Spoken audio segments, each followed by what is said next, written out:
Let's start. Today we will see how to implement a single-choice alert dialog in the Kotlin Android. Let's see the project structure. In the app-level build.gradle file, write this plugin. Here we have the main activity and a single-choice dialog class. And in the UI, we have the activity_main.xml file, which is the layout of the main activity. Let's see the UI.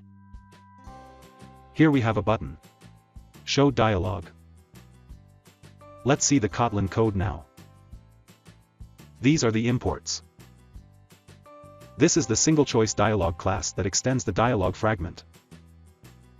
The data that we pass in the constructor of this class will be shown as the single-choice dialog. In the onCreateDialog function, we create and show a dialog. Here we set the message of the dialog and the positive and negative buttons of the dialog. When these buttons are clicked, we dismiss the dialog and show the toast. Also, here we set the single-choice items and keep the first item already selected. These are the imports. This is the main activity. This is the set of data that we will pass on to the single-choice dialog class. And this data will be shown in the single-choice dialog. In the onCreate function, we set the onClick listener of the button. When the button is clicked, we show the dialog like this.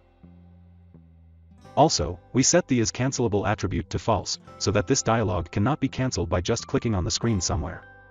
This dialog has to be cancelled by clicking the cancel or OK buttons.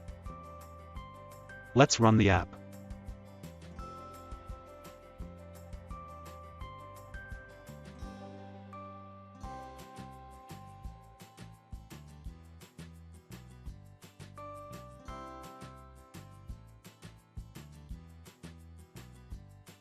So that's it.